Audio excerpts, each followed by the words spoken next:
Welcome to Learn Logic Pro. Today we're going to talk about the toolbar and customizing the toolbar and what buttons we have on default. So up here in Logic is the toolbar. We're going to look at the one on the far left, which is the inspector.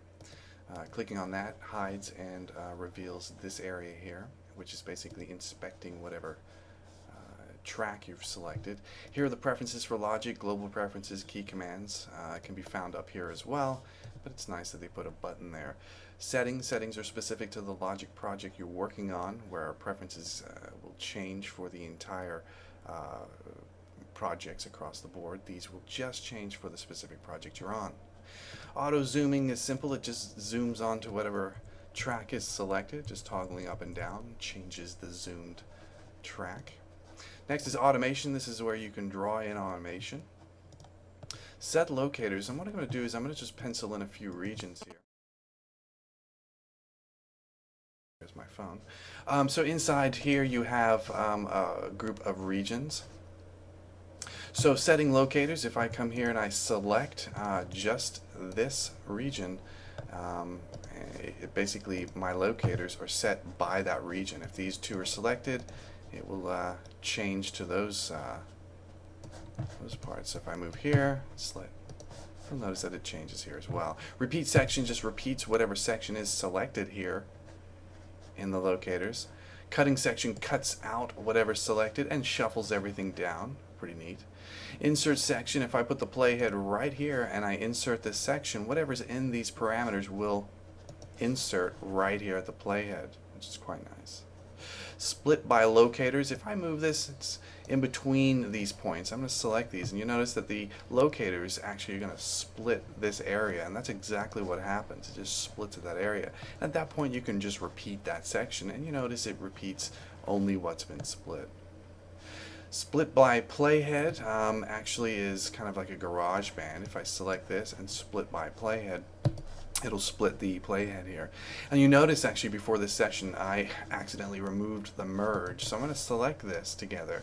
I'm going to right click on here and I'm going to look at the customization. And I'm going to add my merge button back, and I'm going to add a couple other buttons. Here you have icons only, which is going to just show you the icons and text, or text only, which only shows you the text without the icons. I personally prefer the icon and text. Removing any item, you can select right click on it and remove the item, or you can customize the toolbar, and let's look at that now. And what I'm going to do is I'm going to add back my merge button, which should have been there, and I'm going to look at what else is here, and you'll notice that there's a lot of different things that are here. Opening movies, if you're going to be opening a lot of movies, it's here.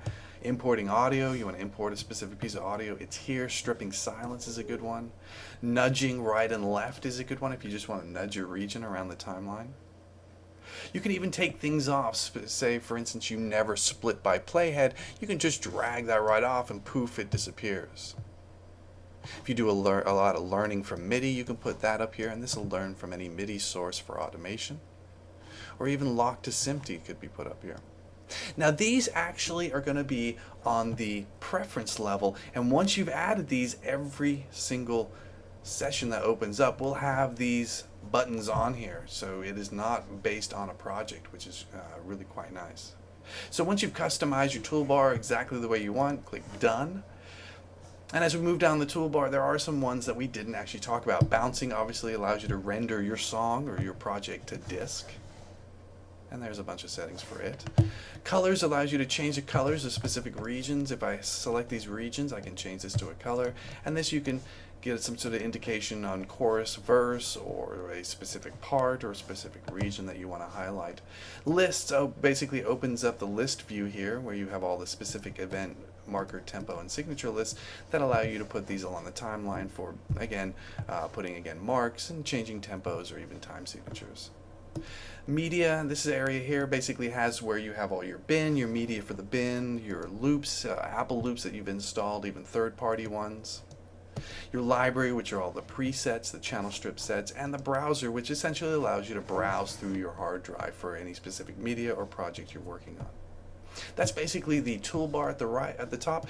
You right click on it to customize the toolbar to specifically set it up for your use and your project. Thanks for tuning in again for Learn Logic Pro. Hope to see you next time.